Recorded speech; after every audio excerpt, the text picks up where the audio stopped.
everyone, and welcome to Daf Yomi Brachot, 1 week at a time. And this is our 9th lesson, if you can believe it. And hopefully we will be finishing the Masechet this Shabbat. So congratulations, kol hakavod, to everybody who has been learning Daf Yomi the past few months. And this week we're going to do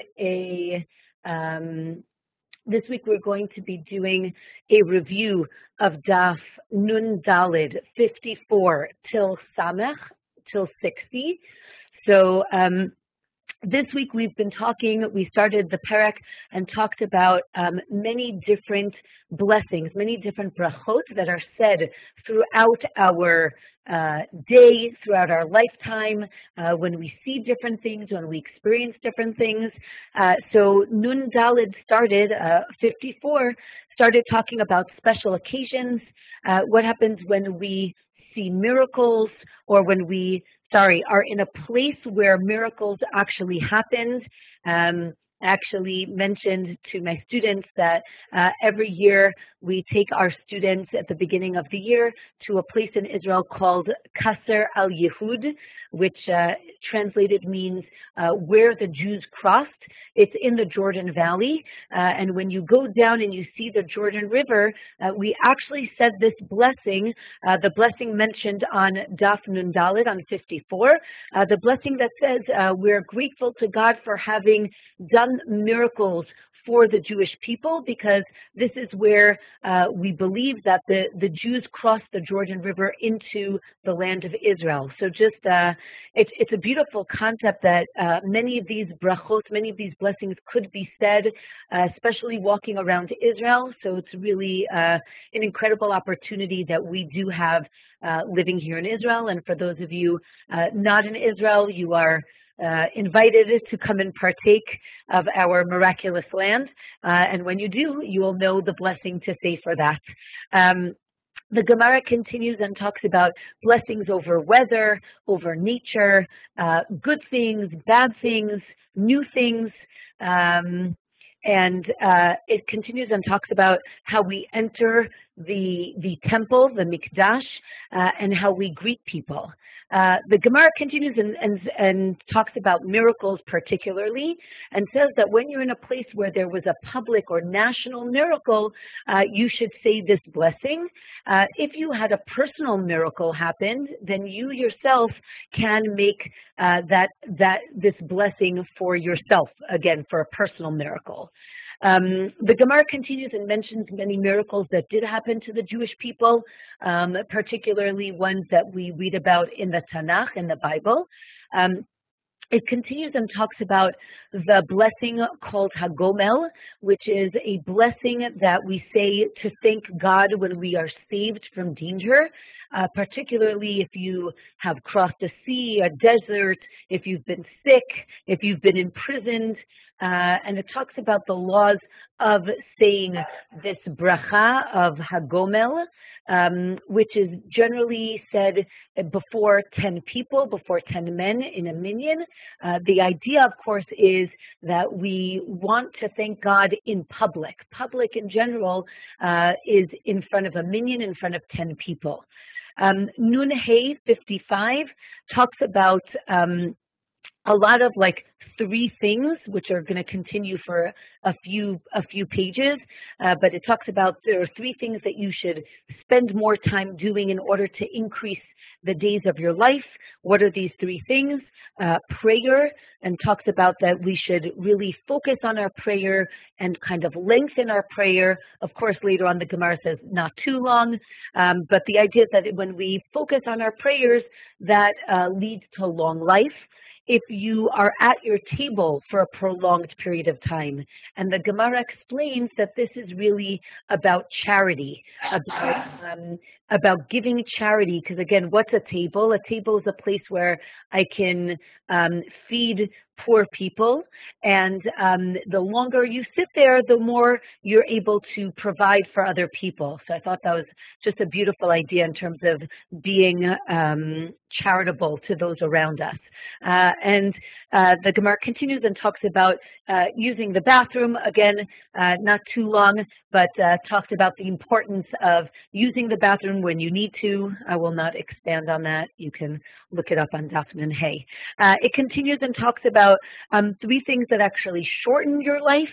If you refuse to read from the Torah when you're asked to, if you refuse to lead the benching, the grace after the meals, and if you act with authority in private. Interestingly, the Gemara was talking about people who are leaders, and we understand that you need to be authoritative in public in front of the people who you're leading, but just make sure you don't bring that into the house, that in the house you should kind of let that guard down and be more hospitable and be more friendly, I guess, in your home. The Gemara continues on Nun Hey, talks about 3 things that need mercy. God announces 3 different things. And the Gemara continued and talked about Bitzalel, who was the architect of the Mishkan, of the tabernacle in the desert. I thought it was beautiful because this past weekend, the Parshat Shavua, the weekly portion, was about Bitzalel building the tabernacle, the Mishkan. So I thought I always love when Daf Yomi really connects to something that we're doing in that week.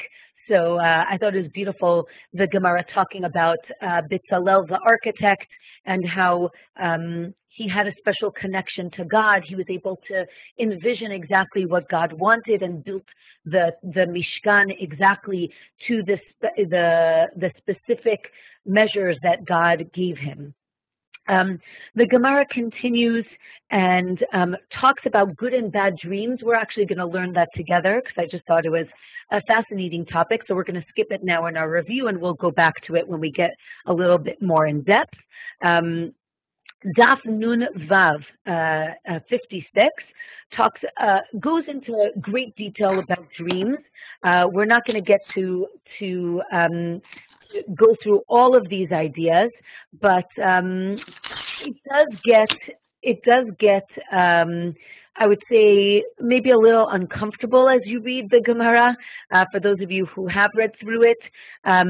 But the Gemara talks about when a person dreams, he's actually dreaming about things that he has experienced throughout the day.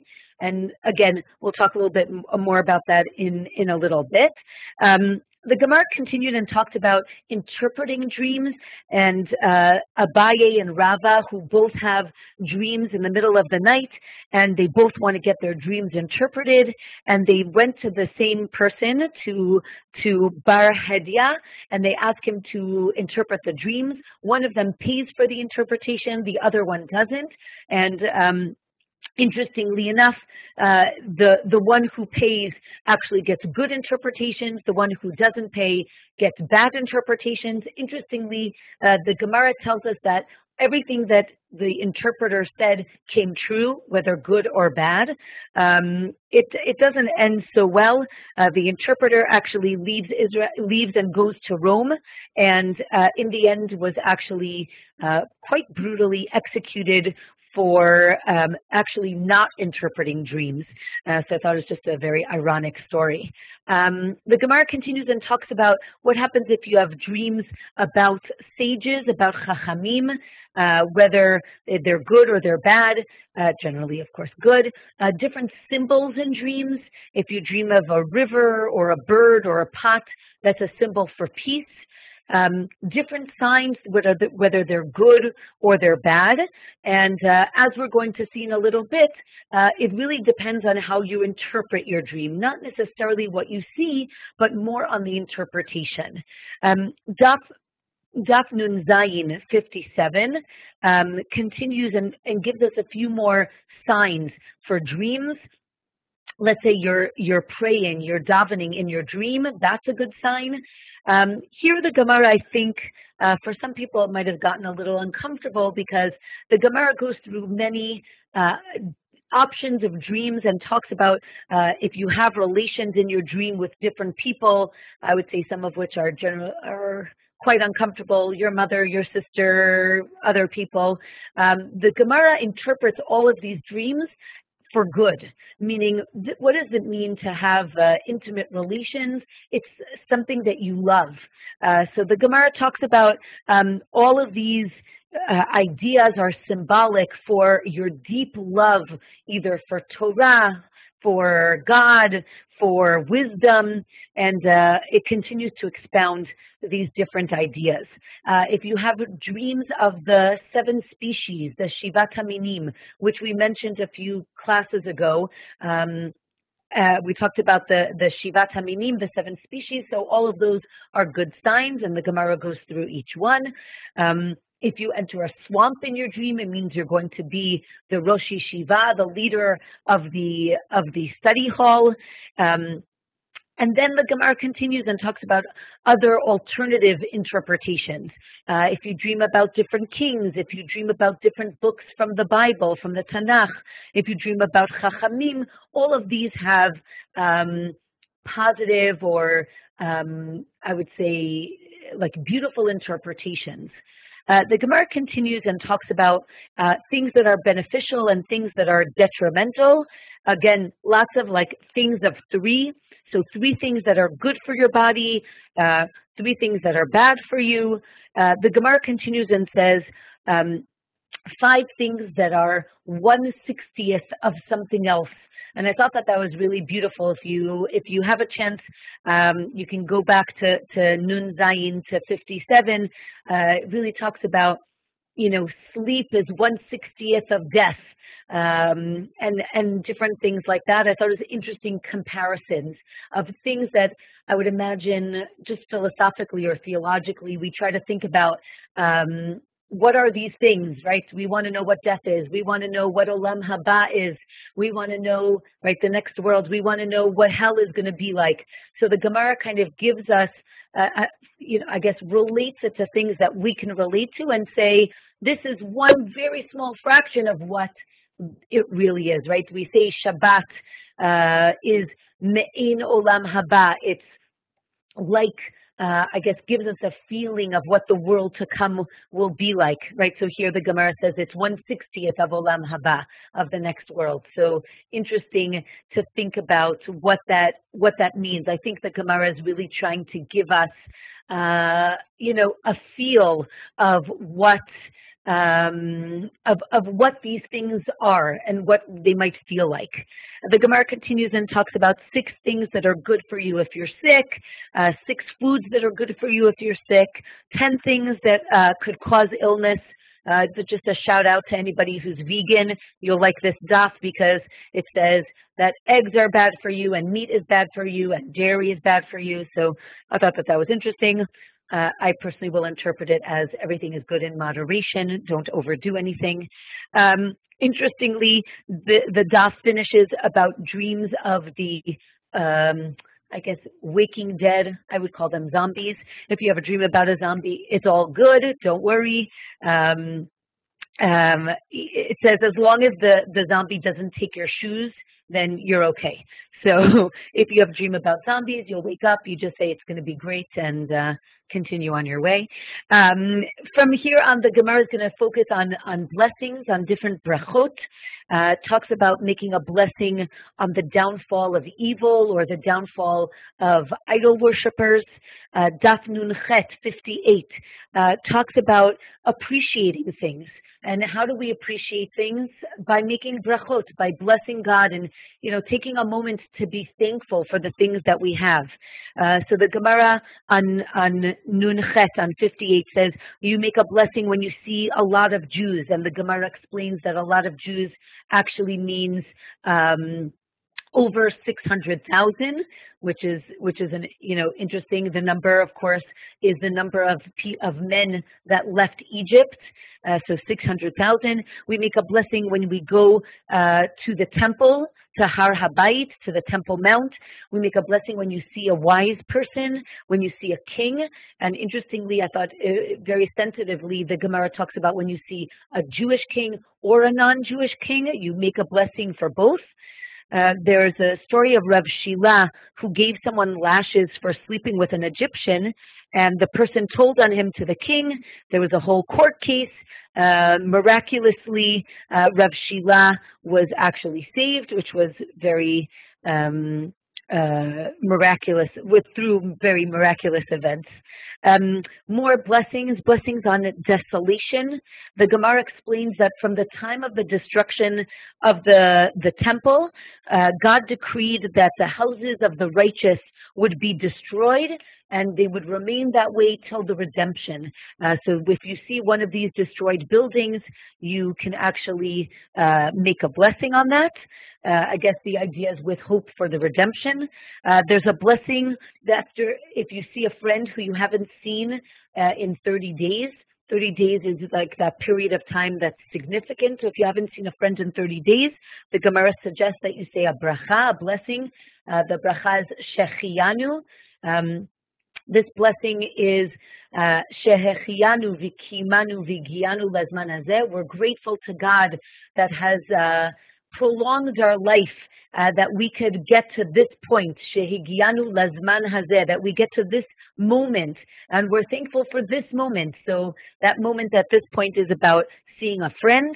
The Gemara says if you haven't seen a friend in 12 months, then you actually say the blessing mechayeh hametim, that God has resuscitated the dead, meaning He has brought back the dead from life, brought to life the dead, meaning if you haven't seen someone for so long, it's as if they were dead, chas v'shalom, but you hadn't seen them. So if after a year, you can say mechayeh mitim. The Gemara continues on Nunchet about other brachot, other blessings on unusual things, whether someone is extremely short, extremely tall, different colors. The bracha is mishaneh habriot. We're thankful for God for making changes to, what's normal in terms of, I know that's not such a PC word, I apologize. Common, is a better word. The Gemara continues and talks about shooting stars, and when you see a shooting star, to make a blessing. Daf Nun Tet 59 continues talking about stars and constellations. We moved on to the blessing, to the bracha of Shekocho ugvurato male olam, that God's power and might fills the world. We make these blessings, I would say, on natural occurrences, occurrences in nature, specifically on earthquakes. The Gemara goes into very fascinating explanation on how earthquakes occur. Is it caused by God crying or clapping or sighing? I thought it was just very anthropomorphic, very interesting. We also make the bracha on thunder, and again, the Gemara talks about different reasons for thunder. Again, the Gemara continues on other forms of nature, wind, lightning, clouds. I thought a beautiful line in this daf said that Hashem made the thunder in order to straighten the crookedness of hearts. I thought that was a very powerful line. Thunder kind of shocks us and makes us take things more to heart, maybe. I thought it was fascinating. The blessing for rainbows are here in Daf Nun Tet. This idea that God remembers the covenant, the brit that He made with Noach. See Sefer Brachot in Genesis. After the flood, God promises to never flood the world again, and the sign is the rainbow. The rainbow reminds us and God of this covenant between God and humanity, that He will never destroy the earth again. Other brachot, oseh maaseh breshit, God does wonders, or God does things like creation, creative things. This is one of the things we mentioned in this daf was birkat hachama, the blessing that we make on, I would say maybe the renewal of the sun. This is a blessing that's said every 28 years. We actually said it we said it actually in 2009. I looked it up, April 8th, 2009. I remember the day very clearly. My friends actually printed up T-shirts about that we were making this bracha. We woke up early at dawn on April 8th. We brought all the kids to the park and we made this blessing, something that's done, again, as I said, once every 28 years. So for those of you who missed it, it will be happening again in April 2037. So you can put that on your Google Calendar, 2037. The Gemara continues and talks about blessings on bodies of water and the blessings of Hatov v'Hamitiv, blessings that talk about we're so thankful that things are so good in our life, that God not only gives us good, but it just keeps getting better. Again, the bracha of Shehecheyanu, the bracha that's made on things when we have something new, whether it's a new clothing, a new house, when we experience something new and we want to kind of take this moment to appreciate where we are and what's going on. Shehecheyanu is that blessing that we say. We talked about blessings on rain. We actually said this blessing here in Israel a few weeks ago in our community to thank God for the rain that has fallen this year. Thank God this year has been a very wet year for us. That's truly a blessing here in Israel. And there's actually a blessing that you say to thank God for that rain, which we did. Okay, today's daf Samech 60. Continues on talking about Shehecheyanu, the blessing that we make on new things. Again, a new house, new clothing, new vessels. Unfortunately, in sad times and hard times, there's also a blessing, the bracha of Baruch Dayan Ha'emet. And the Gemara specifically talks about this concept that we are not only thankful to God when things are good.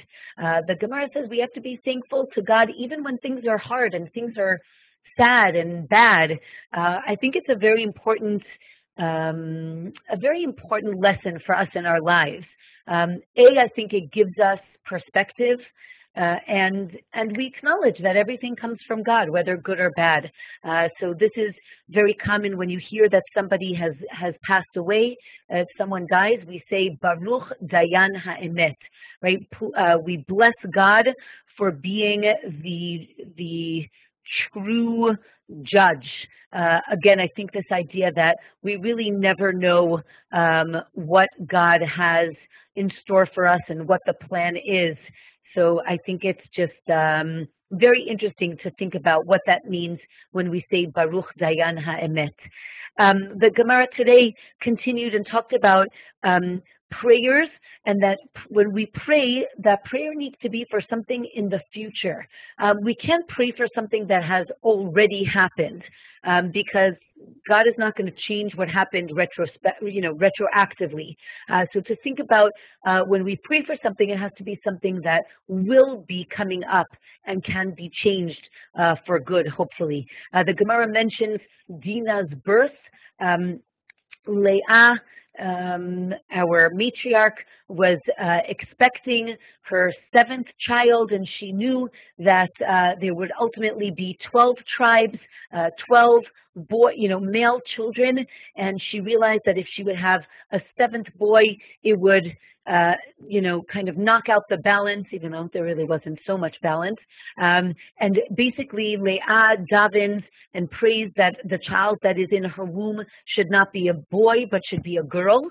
And that does become Dina. And the Gemara says, hold on, how could she have prayed? The child already existed in the womb, and, she's praying for something that already exists, and you said you can't. So the Gemara has a few explanations. One is, first of all, that was a miracle, and we don't use miracles as an example. That was the exception to the rule. The other is she prayed within the first 40 days of conception, and at that point, the gender of the child was not yet determined, and that's how she could pray that way. The Gemara continues and talks about different prayers for the bathhouse and for the bathroom. We thank God that you, first of all, the first one is thanking God that you left the bathhouse safely. And there's a story of a sage going to the bathhouse. And again, just to remind you, a bathhouse in those days was like a Roman bathhouse where you had basically underfloor heating. There's hot water and coals underneath the floor with pillars, and then there's a floor on top, and you stood, or there was more water on top. But it was very dangerous if that floor fell down because there were hot coals under, and there's a very dramatic story on the daf. The Gemara continues and teaches us a very, I would say, practical bracha, which is Asher Yatzar. It's the prayer that we say upon leaving the bathroom. I think we talked about it a few weeks ago when there were many pages speaking about bathroom hygiene and practice.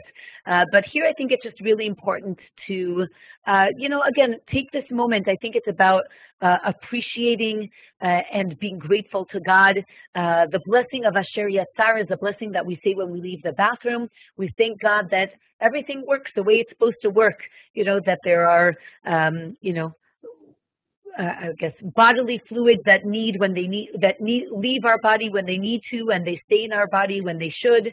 I think it's just, again, a very important blessing that we say. It takes us a few minutes to think about, being appreciative of things I think that we in general take for granted. The Gemara continues and talks about daily blessings. Before we go to sleep at night, we say Shema. This is actually bringing us full circle to the beginning of the tractate, to the beginning of the Masechet, when we talked about saying Shema. So the Gemara says when we go to sleep, we say Shema and the blessing of Hamapil, that God is going to watch over us while we're sleeping.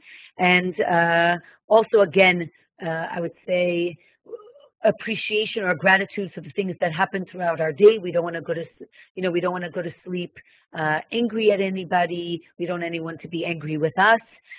When we wake up, we say the blessing or the prayer of Elokai Neshama. We're grateful for God for returning our souls to us after we've been asleep the whole night. Some sages discuss that waking up in the morning is almost like a rebirth. This idea, again, as we mentioned a few daf ago, as I said, sleep is 1/60th of death. So when we wake up in the morning, we're grateful to be alive. We're thankful that we're alive. The daf today beautifully went through the Birkot HaShachar, the blessings that we say in the morning when we wake up, part of our morning prayers. Interestingly, when the Gemara talks about it, it says, as you stand up, you say the blessing that says, thank you for letting us stand straight, Lokef Kefufim, right? When you're lying in bed and you open your eyes, you say, Pokeach Ivrim, right? We're thankful that we can open our eyes. Actually, our custom is not to say these blessings as we do the actions, but to actually get up, get dressed, and then say the prayers or the blessings. So interestingly, in the Gemara, it's a little bit different. The Gemara ends on Daf Samech with, I thought, just a beautiful, first of all, beautiful concept and a great story. So we're not going to read it inside, but I wanted to just kind of summarize it here. The Gemara says that you need to say, in general, in our lives, Kol da'avid rachmana letav avid, right? Whatever God does, He does it for good. Or in other words, when we get to another Masechet, we'll learn the phrase Gam zu letova, right? This is also for good. I think it's a concept that we have, that we're thankful to God. Even when things don't seem to go our way, we should acknowledge that God does these things for good. And interestingly, the Gemara says you might be skeptical about this, but I will, the Gemara says, I'll tell you a story. And there's a story of Rabbi Akiva, and Rabbi Akiva is traveling. And he gets to a city and he tries to find lodging and he can't. I guess, everything is booked. There are no Airbnbs. There's nowhere to stay. And he ends up actually going to sleep in a field. And he has with him, the Gemara says, he has with him a rooster, a donkey, and a lamp. and he's in the field, and he's about to go to sleep, and a big wind comes and blows out the fire. And, Rabbi Akiva, instead of saying, I can't believe what just happened, Rabbi Akiva says, right, Kol da'avid rachmana litav avid, right, God, I know you do things for good, I'm not going to complain. And then a cat comes and he eats the rooster. And the Rashi actually explains that the rooster is his alarm clock. That's how he's going to wake up in the morning. And again, Rabbi Akiva says, God, I know everything you do is for good. And then a lion comes and eats the donkey. Again, the donkey is the way that he's getting around. I would say his car was towed or got a flat tire. And again, Rabbi Akiva says, Gamzu l'tova. Well, he doesn't say Gamzu l'tova. He says everything is good. Everything that God does is for good. And he goes to sleep. And the Gemara explains that while he was sleeping at night, an army comes into town and captures the entire city. And when he wakes up, Rabbi Akiva realizes what happens. And again, he says, look again, Kol da'avid rachmana letav aviv, right? God knew exactly what he was doing. Why? Because if he would have found a place to stay, he would have been in the city and he would have been captured by the army, or worse. If he would have had a lamp, then the army would have seen the light and they would have captured him. If he would have had the rooster or the donkey, it would have made noise. And again, he would have been found. And again, thank God, as he says, God did everything for a reason. So I thought this was a very important lesson. I thought it really, again, as I said a few times already, it puts our lives in perspective. I think many times, many times in our lives, bad things happen. And how many of us say, I can't believe God is doing this to me, or how could God have done this to me? And I think Rabbi Akiva is trying to teach us that God has plans for us, and we really don't know what those plans are. And we shouldn't take for granted, and we should acknowledge that God does everything for good. So I just thought it was really, a great story and a beautiful message. And with that, I would love we'll start to learn, as I mentioned before, I wanted to go back to our topic of dreams. And I think because it really did take up, I think, at least 3 dapim, I thought it was interesting to really kind of think about what the purpose was for all these dapim, right? What is the Gemara trying to teach us? So let's learn a little bit and let's see what the Gemara is saying. So the Gemara here, we have the arrow we're on Nun Hey on 55 Amud Aleph, Nun Hey 55a. Amar Rav Chisda kol chalom velo tavat. Right. So he says, Rav Chisda says that dreams are good. All dreams are good, except for the ones when we're fasting. Those are generally not good dreams. Rav Chisda continues and says, Amar Rav Chisda, chalma delo mifshar keigarta delo mikre. And I think this is a beautiful, beautiful line. What does he say? Rav Chisda says, a dream that hasn't been interpreted yet is like a sealed letter. And we're going to mention this a few times in our learning right now. What I think Rav Chisda is trying to say is, you got a letter, but we don't know what it says. And it's really up to how we're going to interpret. As I mentioned before, I think the lesson that the Gemara is trying to teach us is it's really up to us, right? If we wake up and we said we had a good dream, then we had a good dream, even if we had a bad dream, as we're going to see in a few minutes. So I think what it's trying to say is our dreams are filled with potential, and we have the ability to kind of actualize that potential or realize that potential. So let's continue. Rav Chisda continues and says, "Lo chelma tava mekayem kule, v'lo chelma bisha mekayem kule."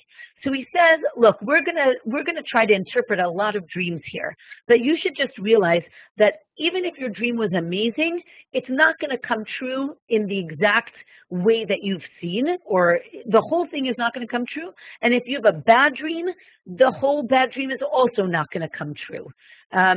So interesting to think about, right? Do we believe that, and we'll see in a second, right? Do we believe that it's some sort of prophecy, or is it our subconscious? And we're going to see in a minute that basically the Gemara is going to say both. So let's continue. Ve'amar Rav Chisda, chelma bisha adif michelma tava. So Rav Chisda says a bad dream is better than a good dream. And the Gemara is going to explain, Rashi also explains it above, they say that a bad dream, what does it do? It kind of shakes us. And that bad dream is there to tell us that actually we should do tshuva, right? That we should do some sort of repentance. There's something that we need to do, and we need to take care of it. And that the bad dream is kind of that sign that we need to do something. It's so funny, now that I'm thinking about it, it reminds me of a very old movie that was redone, but badly. I don't know, I didn't see it. But there was a movie called Flatliners, and it was about these people who kind of die and come back to life, and they have these visions, and all the visions are things that they need to fix here in this world. So I wonder if Rav Chisda is kind of saying, when you have a bad dream, it's kind of a sign to tell you that you need to fix something here in this world. Let's continue. Ve'amar Rav Chisda, chalma bisha atzivute mistaye. So he says, maybe when he said that it was good to have a bad dream, it's not necessarily because something bad is going to happen to you or that it's going to come true, but that effect that it has on you when you wake up, that fear or that shock or whatever emotion you have, that's why you got the bad dream. Not, again, as I mentioned before, here it's saying it's not like a prophecy that if you have this bad dream that this bad thing is going to happen, that bad thing is going to happen, but that bad feeling that you wake up, that's the reason for the dream, not actually for the dream itself. And so to the other way, chel matava chedvaya mistaye, right? The good feeling that you have from the good dream, that's the reward. Not that, right, if I have a dream that I'm going to win $1 million, I don't think it means that I'm going to win $1 million, but that good feeling that I have in the morning when I wake up, that's like the reward, right? The $1 million is that good feeling when I woke up in the morning. So I thought that was just a beautiful idea of thinking about, I think, how dreams affect us. I actually Googled before the shiur, like dream interpretations and what it means. And it's interesting to think about, like, what do the dreams kind of make us do? What's our reaction to these dreams? Okay, you think about that. We're going to continue. Amar Rav Yosef.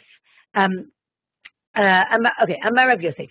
Chel matava afilu lididi b'dechutaya. So interestingly, Rav Yosef was actually blind. And he says that the joy that he receives from his dreams was like the reward itself, meaning the dream doesn't have to come true. Just the good feeling he had from waking up with a good dream was enough. And I actually had this conversation with my shiur mates on, do blind people have dreams? So I actually Googled it. There are many studies that talk about this, and basically it depends on if the blind person is blind from birth or could have seen, right? If the person had some sort of vision or sight before he became blind, then they do have visions in their dreams. I heard a beautiful explanation by someone who is blind explaining how he dreams. He said he was actually born blind, and he explained that dreams are basically, kind of a reflection of what happened to us during the day. So he says, I dream in the way I experience my life in general.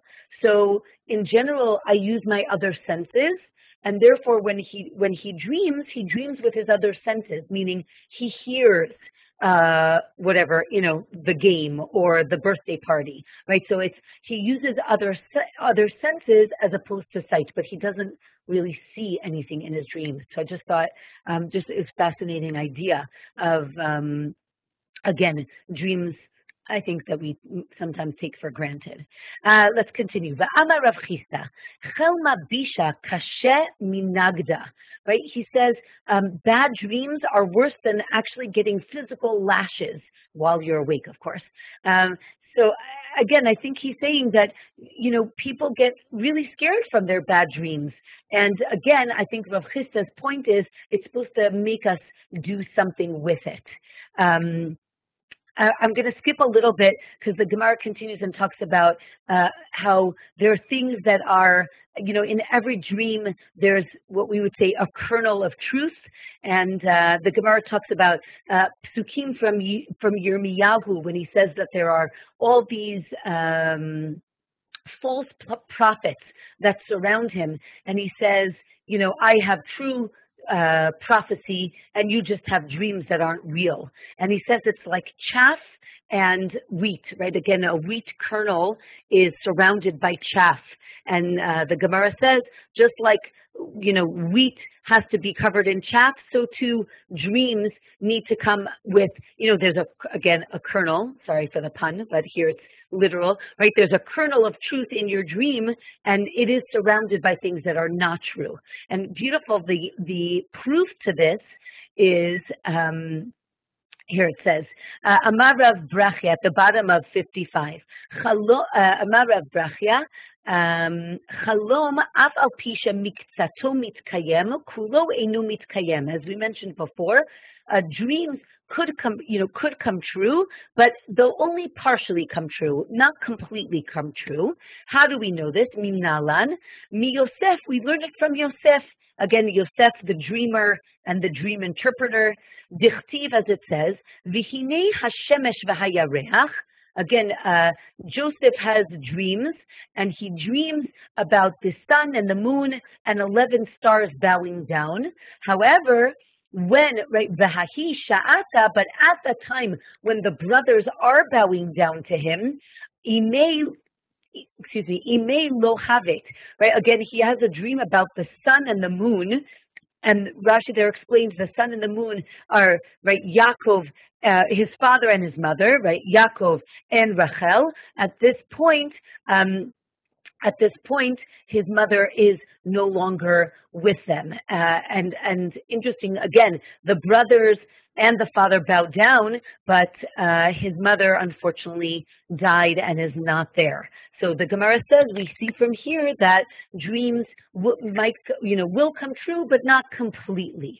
The Gemara continues and talks about good dreams and bad dreams, and talks about if a person. Interesting. It says here that a good person, actually, you can look here in Rashi. It says Adam Tov Mar'in Lo Chalom Ra, which is a little bit different than what it says in the Gemara. Apparently Rashi had a different text. But Rashi says, what does this mean that a good person gets bad dreams?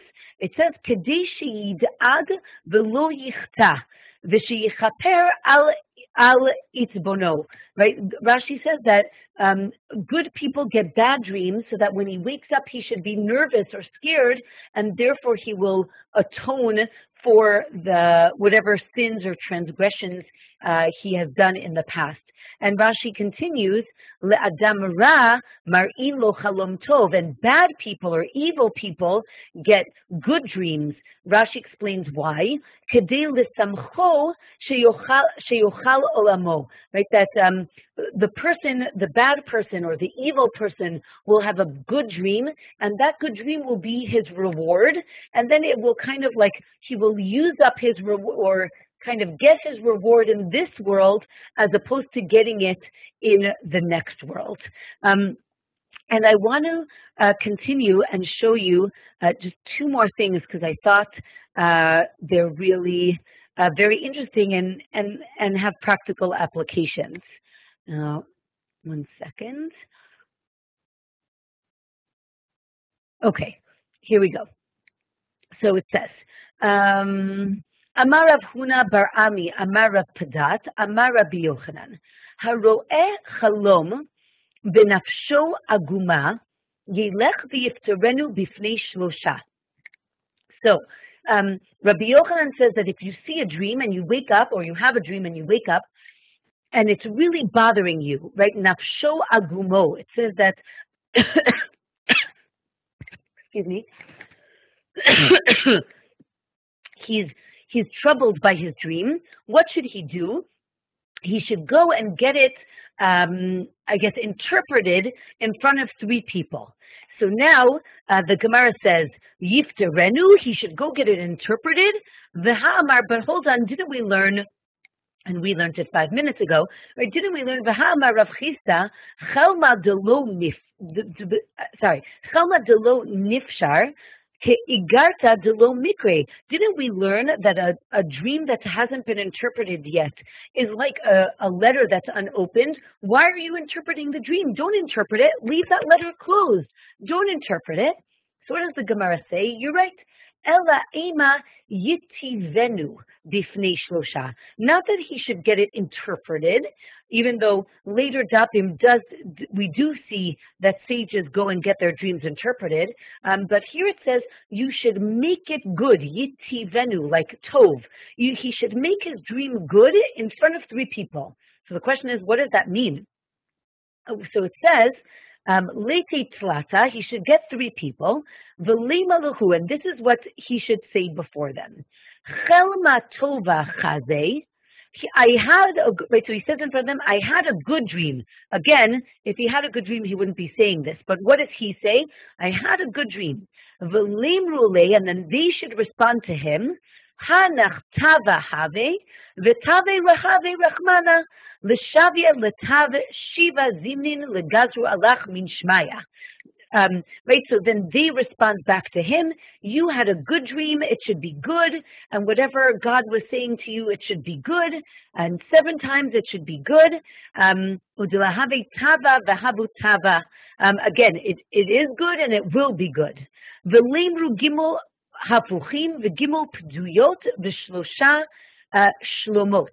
And then they should say 3 verses, 3 psukim that talk about hafuchot, as in transformations. This is good for Purim, like vinna hafochu, things that changed.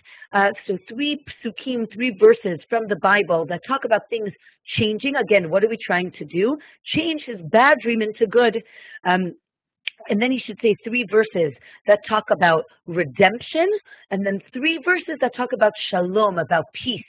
And I think it just, again, so beautiful to think about this idea that you take your, the interpretation into your own hands. And for those of you who are interested, this prayer is actually in the prayer book, in the Sidur. You can find this prayer. It says, when you have a bad dream, this is something that you should say. And interestingly enough, I just came back with my seminary. We were in Poland on a tour, and we visited shuls, synagogues, from, I would say, between 200 and 500 years old.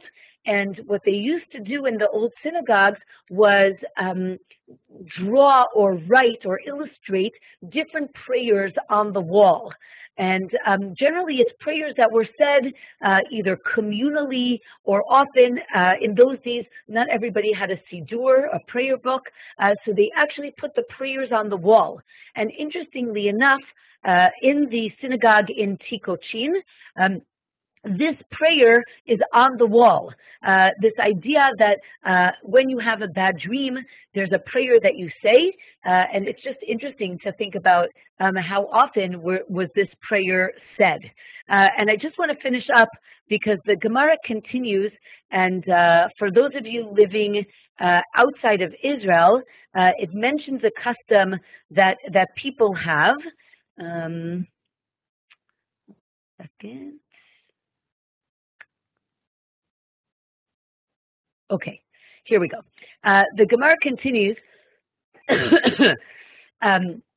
and talks about three sages that were sitting together. And they said to each other, give me a Dvar Torah, teach me some things that I don't know.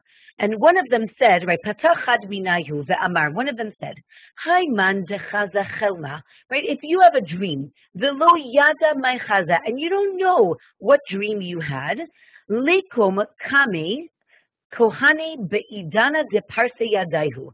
He should get up and he should go to the synagogue when the kohanim, the priests, are, the literal translation is when they are opening up or stretching out their hands. This is a reference to the priestly blessings. This is done outside of Israel. It's done approximately 3 times a year, maybe a few times more, 3 times a year in the festivals. The priests get up in the front of the synagogue and pray or bless the community. And actually in Israel, we say this prayer every day. The priests, the Kohanim, do this every day. But what's interesting, look at what you say. V'lema, this is what you should say. V'lema hachi, you should say, Ribono shel olam, God, Ani shalcha v'cholomotai shelcha, I am yours and my dreams are yours. Chalom chalamti ve'eini yodea mahu. I had a dream and I don't know what it was or what it was about. Ben chalomotai, ben shechalamti ani la'atzmi, whether it was a dream that I had about myself, uben shechalamti, uben shechalmu li chaverai, or maybe other people had a dream about me, uben shechalamti al acherim, maybe I had a dream about other people. Im tovim hem, if it was a good dream, chazken ve'amtzem, you should make them strong and powerful, kechalomotav shel Yosef, just like the dreams of Joseph, of Yosef. Right, again, Joseph being the dreamer, and his dreams were good and came true. Right, so if it was a good dream, God, my prayer is that it should come true. Ve'im tzrichim refuah, and if I was dreaming about someone who needs healing, raf'em kemei mara al yedei Moshe. Right, if someone needs healing, send them healing, like what happened at Marah by the hands of Moshe. Miriam mitzarata, just like Miriam who had leprosy, ukechizkiyahu mecholyo, and Chizkiyahu the king who was also sick, ukemei Yericho al yidei Elisha, right, and how Elisha the prophet was able to change the waters of Yericho. Ukeshem shehafachta klalot Bil'am harasha, just like you changed or transformed the curses of Bil'am, the evil one, libracha, and you made them into blessings. Ken hafoch kol chalamotai alai litova. Right, God, please change all of my dreams or all the visions that I had should be good. You should, and then that's the end of the prayer. And the Gemara continues and says, umisayem behade kohane. Right, and you should finish as the Kohanim, as the priests are finishing their blessings. Why? De'ane tzibura amen. But because then the community says amen together. And what happens when the community says amen? It's as if they're saying amen to your prayer as well. And we know that saying amen has this power to help with a prayer. And I think it's just such an interesting idea. Again, if you look in your sidurim and your prayer books, this prayer can be found during the festivals.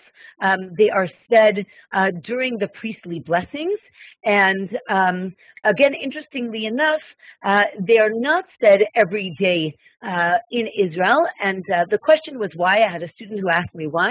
And I think the answer basically is, we're basically saying I had a dream and I don't remember what it was. To say that every single